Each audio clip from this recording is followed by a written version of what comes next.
Welcome back to the Nick and Joe Show, folks. I'm Nick, he's Joe, he's in Ottawa, and I'm out here in the valley, out in Bunker F. We've been had quite a conversation in the previous segment about what's going on south of the border, but I think it's time to bring it back.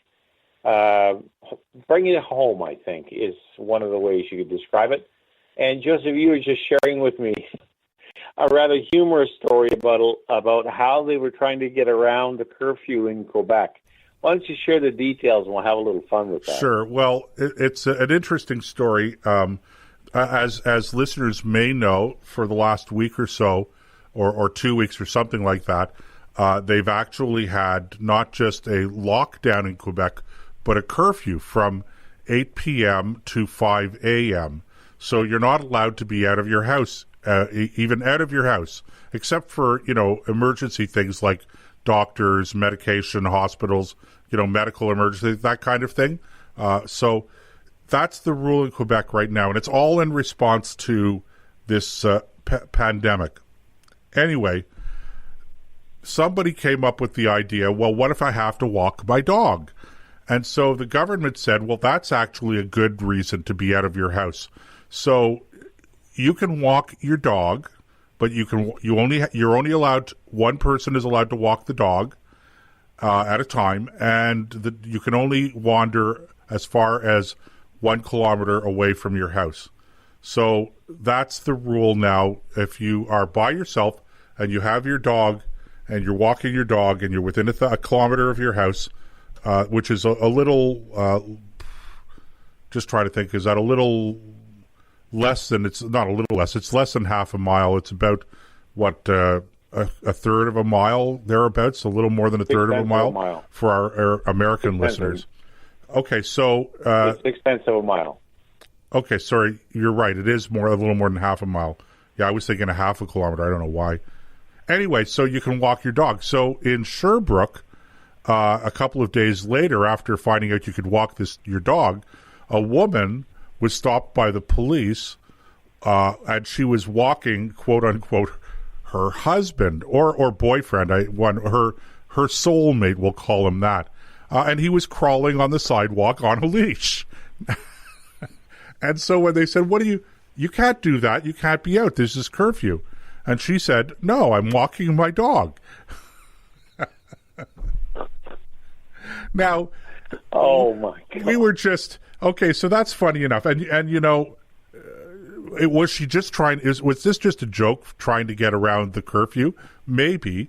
But we were just talking off air, actually, Nick and I was saying, well, Nick, there are people that are into that lifestyle. It's a sexual thing for them. It's a fetish, right?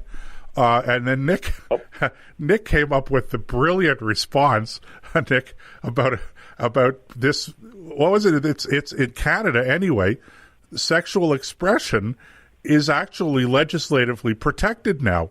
So you can't discriminate against somebody based on their sexual expression, okay, or their gender expression.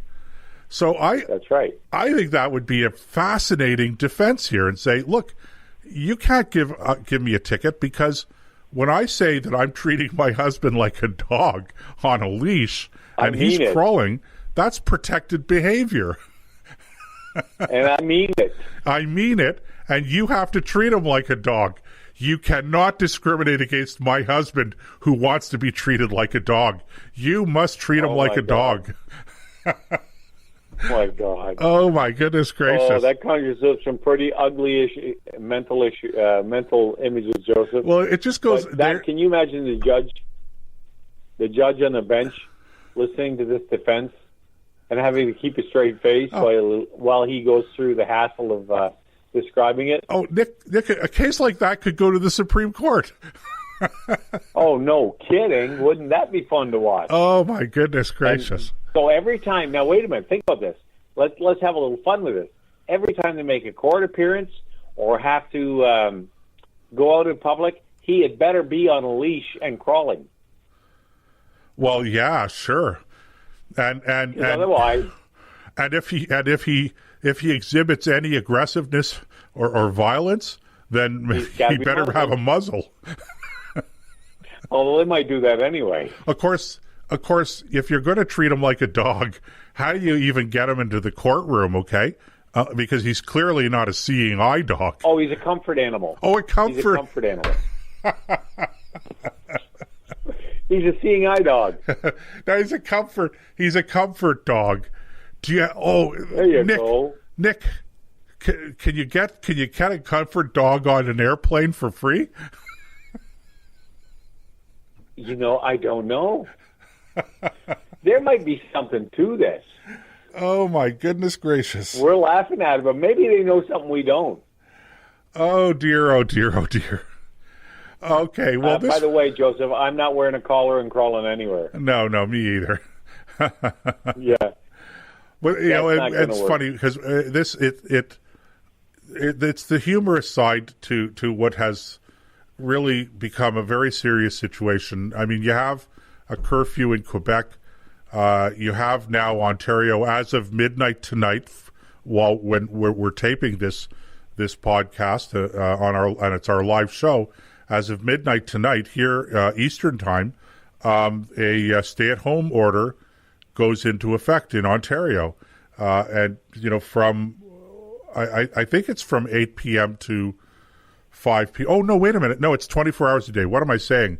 It's not a nighttime thing. It's an all the time thing. Yeah, if it was a nighttime thing, it'd be a curfew. It would be a curfew, right? So it's stay-at-home. People are, unless it's, you're allowed out you're allowed out only for essential purposes, food, medicine, doctor's appointments, etc. And there are, in fairness, there's a list of exceptions. But I can't help but make the observation, Nick, that once again we're promulgating an order that to me is just another indication that this government doesn't know what it's doing and it's flying by the seat of its pants.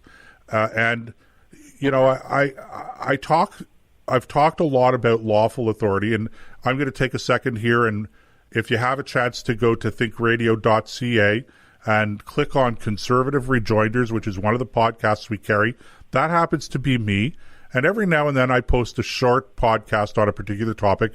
And this one, I posted one this week, so take a listen to it. It's not a long one. It's a little less than 10 minutes, but it talks about all of this stuff about lawful authority and how this is the wrong direction to go. And we really have to change and rethink how we're responding to this whole COVID-19 thing. Anyway, so enough of that. I just wanted to give myself a little plug there. I hope you don't mind, Nick. It's just terrible imposition. Look, there are a number of angles on this that we could talk about. I don't want to spend an hour on this, Nick. We've talked about this ad infinitum almost, or it feels like it.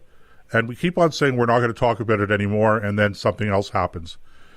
The Premier has as much said now explicitly what we've been saying for months, and that is that the whole idea here is that we don't want to overwhelm the healthcare system. And that's not an invalid concern. Why are we doing a stay-at-home order now as opposed to any other time? Well, apparently, Nick, that sometime in December, somebody decided that the modeling, and remember, we're not talking about actual cases here, we're talking about predictions of cases. So the computer models that were predicting how this virus would spread and how the rate of infection would increase and what the levels would be, all of that stuff, we already are past the worst case scenario based on the existing modeling that we were using. And so they had to come up with a new model because the old one was not working properly. And we'll get to that in just a second. So we have a new model now that is predicting potentially, if things keep going the way they're going, that we're going to overwhelm our healthcare system, which as a practical matter means we're going to overwhelm the intensive care units that we have in our hospitals in those jurisdictions where the infection rate continues to climb at a high rate. So there are a few things that this questions that this raises. The first is this.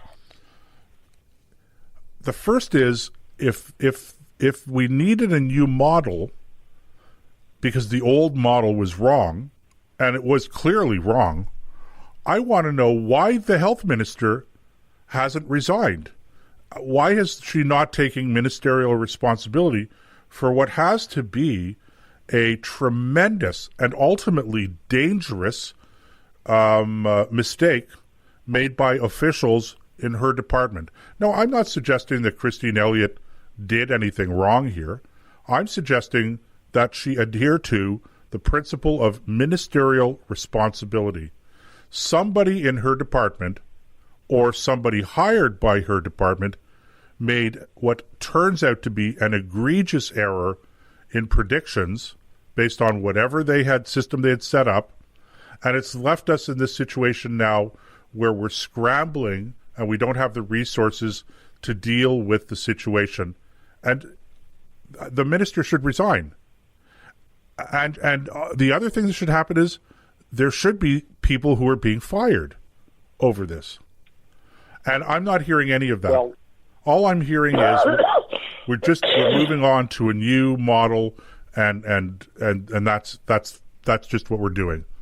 And it's as though there's no responsibility for having gotten it so egregiously wrong. Well, here's the one first question that comes to mind is, when was the last time in the last 20 years you heard of a minister resigning and or senior heads of department role? Well, it happens. It happens. And hey, when? Well, the finance minister went away for Christmas.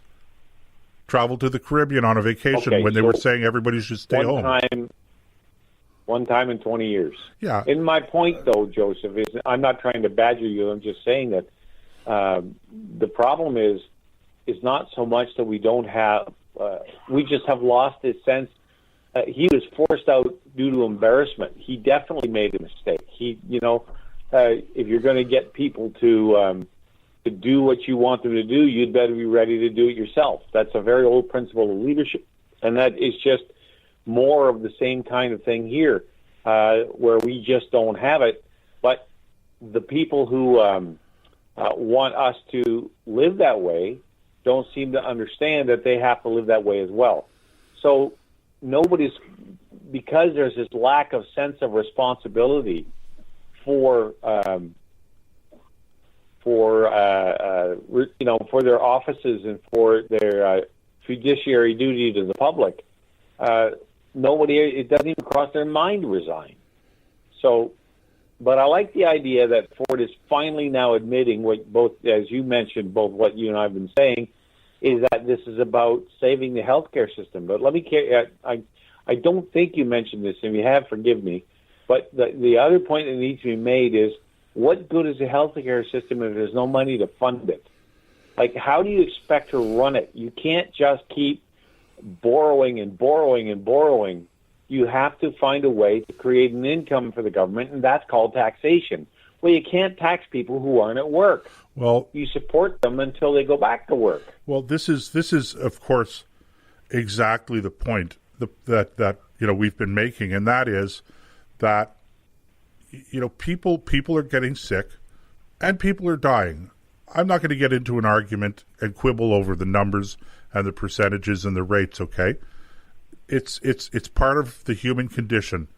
People get sick, people die, and that number goes up and down depending on what's going on in the general population, et cetera, et cetera, et cetera.